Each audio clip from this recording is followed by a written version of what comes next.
You have just stumbled upon a book. You have no idea where it came from or how old it is. It contains nothing but the description of a lush island world that seems to draw you in. And as you reach the end, your own world dissolves, replaced by a vision of the island, for this is a book called Myst, and you have no option but to explore. Welcome to our very first video, and I'll probably be arranging these videos in alphabetical order, not numerical order, not recording order.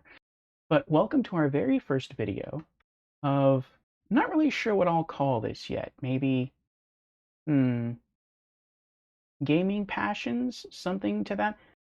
The title may change, but this is not so much a history lesson about video games as it is my general opinion and a story about certain video games that I'm either very passionate about or that have affected me, or maybe I'll just go off the cuff and just do some random reviews someday. But I thought I'd start here because this is quite a game for me. Released in 1993 by Cyan, and you can see I'm waving around the PlayStation 1 port. Myst was sort of a big deal for me, and it's the game that I credit as, well, it's the game I credit for a couple of things. I would say it's the game that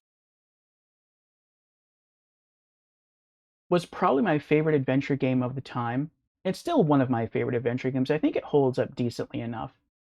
I will say it's indirectly the game that led to me becoming a gamer. And so, how might you say that happened? Well, with Myst, I remember it was quite some time ago that my father bought his very first computer, and it came bundled with a lot of different software. That's how computers were sold at the time. They came with lots of different stuff, freeware, shovelware, actual programs of actual use, and then maybe some games thrown in. And one of those games was the PC copy of Myst. And so I got that. My father let me install it, play around with it, and my jaw just dropped. This is coming from a kid who was natively a console gamer. I was used to playing stuff. Oh, what were the consoles in the early 1990s? The Sega Genesis, maybe. Um, and to go from those kind of cute console graphics to were at the time photorealism, because there are full motion videos in Myst. There's real people in this. I believe it's the brothers who made the game, um, Robin and Rand Miller, and so they're in here in videos playing different roles, different characters, and I thought that was so cool. And even the non photo graphics, the non just the in-game graphics is what I mean to say, looked really cool at the time. And I remember absolutely falling in love with the game. I love the music, I love the mystery, I love the graphics, I love the full motion video. I am to this day a sucker for full motion video. And so I absolutely adored it. The thing about his computer was it had very limited RAM. So I could go anywhere I wanted to on the hub island. For those of you who know how Myst works, or I guess I'll explain to those of you who don't know how Myst works. You start the game on a hub island called Myst Island. And as you explore Myst Island, you solve puzzles and you find what are called linking books. And by using those linking books, they take you to other worlds. And those worlds have other puzzles. They have some collectibles. Uh, and then they have a portal back to Myst Island. Well, on my father's computer, I could go anywhere I wanted and I could do anything I wanted on Myst Island. I could solve puzzles, I could read the books, but the moment that I tried to use one of those linking books to visit another age, a blue screen popped up, a blue dialog box saying the computer was at a VRAM. And then that was it. The game would just stop playing. I couldn't do anything. It had to be like force closed. And it irked me, but I got really good at solving all the puzzles on Myst Island. And I had always wanted to get deeper into the game, and I just never could. Uh, so I kind of had to let it go and just go back to playing, other games. And as more time went by, I remember it was Christmas. It was approaching Christmas one year, and my parents were asking uh, if I had my eye on any particular console. And at the time, I had a Sega Genesis. I had saved up my allowance and I had gotten a Sega CD add on. And I was even saving up my allowance beyond that to get a Sega 32X. And so I was really excited. And I remember going to Toys R Us and I saw the Sega Saturn. And I was like, what's this? Sega has a new console out? But I'm still saving up for the 32X. What should I do now? Should I continue saving for the 32X? Should I forget about it and roll over my savings into maybe getting the Sega Saturn? But if I do that, then I won't be able to play my old Sega Genesis and Sega CD games anymore. So I didn't really know what to do. And so I just kept letting my money sort of rack up. Little did I know I wouldn't have to use my allowance money. My parents were actually planning to get me a console. But, I just kind of held off and I kept looking around. And I remember that one thing I did was I walked up and down the video game aisle. Uh, in addition to going and to visiting kiosks that were set up around different places.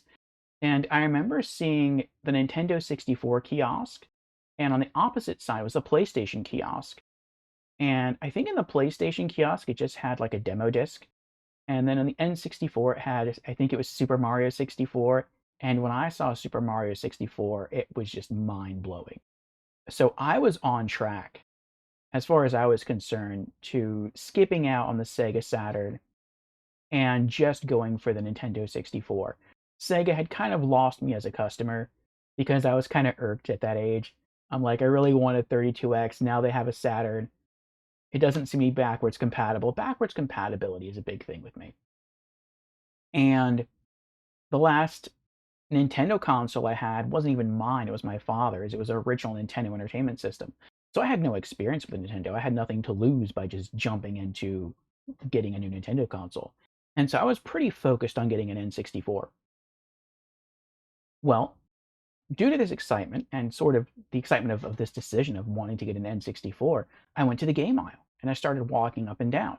And I started picking up the Nintendo boxes and looking at them, flipping them over, reading the descriptions, and seeing if there was anything there that I might actually enjoy. And there wasn't really anything that stuck out. I mean, yeah, Super Mario looked really cool, but I didn't find anything else that really grabbed my attention. And then just for funsies, I kind of wandered in and looked through the Sega Saturn aisle. And I didn't see anything there that really popped out at me. And so I was like, well, maybe once I get the N64 and I have fun with Super Mario 64, um, maybe more stuff will come out for it later on down the road that I might be more interested in. And so that I pretty much made up my mind. And as I'm walking out of the game aisle, I passed the PlayStation section. And what should catch my eye but this exact copy of Myst. And once I saw this, I was like, nope, that's it. I'm done. I'm getting a PlayStation. I don't care about Super Mario 64. I don't care that it has 64-bit graphics versus 32, which back then I didn't know that. Like, I don't care. None of that makes any difference to me. I don't Nintendo could have the best games for its generation easily, hands down. I don't care. PlayStation has Myst, I'm going PlayStation. Now, what I didn't know is that Myst was also on Sega Saturn. For some reason, I didn't see that in the aisle. I don't know if it was just not there. I don't know if it was out of stock. I don't know what it was. But because of the absence of it in the Sega Saturn aisle, and because I saw it in the PlayStation aisle, I went PlayStation. And so I told my folks that I had my eye on a PlayStation. I was really excited to to eventually get the console. And lo and behold, I get it for Christmas, and it came with Myst. It also came with Oddworld Abe's Odyssey and a demo disc. But yeah, Myst was it for me. I hurriedly popped in the disc. I started playing, and of course, I just sped. And by this time, years had gone by, but I just sped through through the base aisle basically. And then I finally, for the very first time, got to visit the Linking Ages, the Stone Ship Age, the Channelwood Age, and I you get that great atmospheric audio going and the exploration, and you're just sitting there with a pen and a piece of paper, writing stuff down that you think you'll have to remember for later on, and trying to piece clues together. And oh, old school adventure games were just they were so marvelous in a very unique way. And so yeah, I had a lot of fun with Myst. Um, if you want to, if you're interested, footage for that is also on the YouTube channel. Though I think it is the Xbox One version of Myst. We will be replaying Myst at some point on the Twitch channel, but I'm not sure if we're probably not gonna re-upload or upload that playthrough to the YouTube channel since we already have a Myst playthrough up there.